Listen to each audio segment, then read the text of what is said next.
Assalamualaikum warahmatullahi wabarakatuh. Perkenalkan, saya Monika Suci Delvina, guru SLB Negeri 1 Painan yang mengajar anak tunagrahita kelas 4 SD, yang mana anak tunagrahita memiliki hambatan dalam intelektual. Dalam video ini, saya akan berbagi praktik baik GTK dedikatif dengan judul Mari Berteman, Melatih Kemampuan Bermasyarakat melalui program 7 Kebiasaan Anak Indonesia Hebat. Praktik baik ini saya buat karena saya sebagai seorang guru ingin menjadikan murid saya mandiri dan mampu bersosialisasi dengan baik. Di mana di dalam kelas saya ada seorang murid yang setiap masuk ke dalam kelas harus ditemani oleh orang tuanya. Ia hanya mau belajar jika ditemani. Bahkan di saat jam istirahat pun ia lebih memilih bersama keluarganya daripada bermain dengan teman-teman sekelasnya. Kondisi ini menyebabkan interaksi sosialnya terbatas, kemandirian kurang berkembang, dan hasil belajar menurun hingga hanya 50%. Sebagai guru, saya merasa punya tanggung jawab yang besar. Saya tidak ingin murid saya hanya pandai secara akademik saja, tapi juga memiliki kemampuan dalam bersosialisasi dan memiliki karakter yang kuat. Maka lahirlah gagasan untuk mengintegrasikan nilai-nilai Pancasila dan program 7 Kebiasaan Anak Indonesia Hebat ke dalam pembelajaran Pancasila dengan media QR dan bantuan teknologi AI.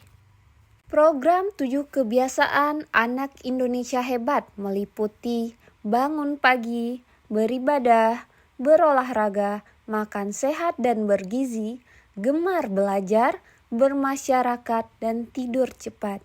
Dari ketujuh kebiasaan ini, saya mengambil tentang bermasyarakat karena nilai ini saya kaitkan dengan sila-sila Pancasila.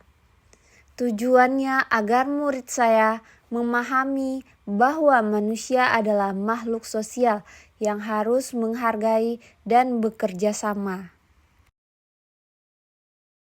Dalam pelaksanaannya, tentu banyak tantangan yang saya hadapi.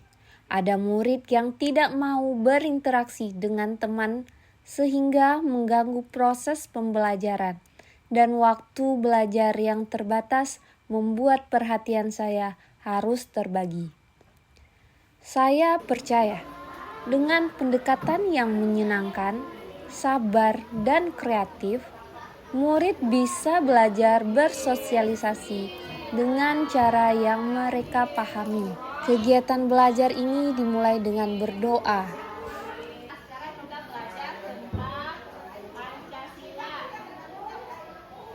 Lalu guru menjelaskan kita akan belajar bagaimana mengenal nilai-nilai Pancasila dan bagaimana kehidupan bermasyarakat.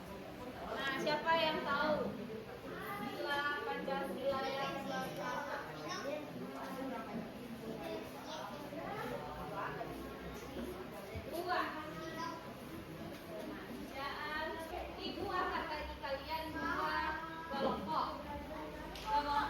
Saya mulai dengan merancang pembelajaran Pancasila yang mengintegrasikan nilai bermasyarakat melalui media QR. Langkah-langkahnya, analisis kebutuhan dan tujuan pembelajaran. Saya memetakan nilai-nilai 7 kebiasaan anak Indonesia hebat dengan Pancasila agar pembelajaran lebih bermakna. Desain media, saya membuat QR berisi pesan. Setiap QR berisi nilai seperti tolong menolong, sopan santun, dan kerjasama. Setelah itu, kami berdiskusi dan menuliskan hasilnya di lembar kerja. Kemudian, setiap kelompok bernyanyi bersama. Suasana kelas menjadi ceria dan penuh tawa.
Saya juga memberikan proyek kecil yang berbasis AI, di mana membuat storybook sederhana yang bertemakan tentang gambar yang telah dilihatnya di dalam lembar kerjanya.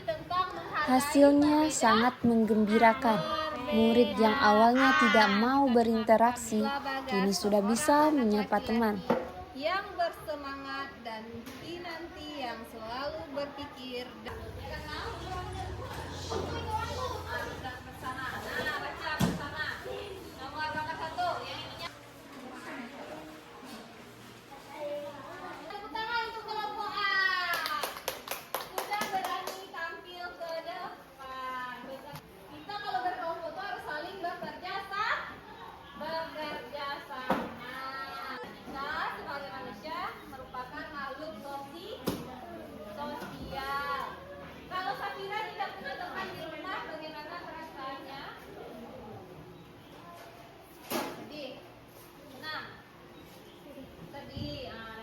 Saya menutup kegiatan dengan refleksi.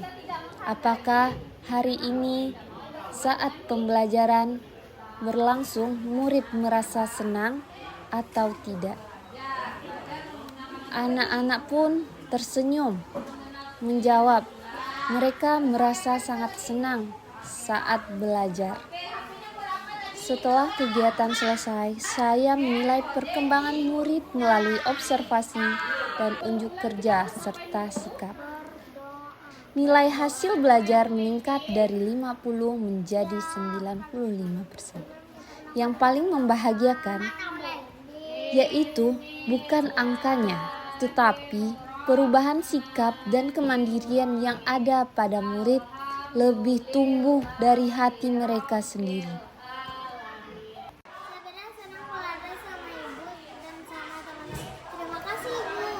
Assalamualaikum warahmatullahi wabarakatuh. Perkenalkan, nama saya Lisa Yulia Putri, guru dari SLB 1 Painan. Menurut saya, program 7 Kebiasaan Anak Indonesia Hebat yang dibuat oleh Ibu Monika sangat inspiratif. Saya juga termotivasi untuk menerapkan pembelajaran berbasis karakter dan teknologi di kelas. Terima kasih. Saya sebagai orang tua merasa senang karena sudah banyak perubahan bagi diri anak saya, seperti kemampuan dalam bersosialisasi bersama teman. Dia sudah mampu untuk berteman dengan baik. Kalau dulu dia takut untuk ditinggalkan sendiri di sekolah tanpa orang tua, alhamdulillah sekarang sudah percaya diri, mandiri dan mampu bersosialisasi dengan baik. Saya percaya setiap anak berhak tumbuh menjadi pribadi yang mandiri, bersosial, dan mampu hidup bermasyarakat. Dari praktek baik ini, saya belajar banyak hal, bahwa menjadi guru bukan hanya sekedar mengajar, tapi juga mendampingi, memahami, dan menumbuhkan harapan. Teknologi seperti QR dan AI bukan menggantikan peran guru, melainkan menguatkan jembatan komunikasi antara guru dan murid. Saya semakin yakin bahwa pendidikan yang baik adalah pendidikan yang membahagiakan. Ketika murid merasa aman, diterima dan dicintai, disitulah proses pembelajaran sejati terjadi. Sekian praktik baik saya ucapkan terima kasih. Assalamualaikum warahmatullahi wabarakatuh.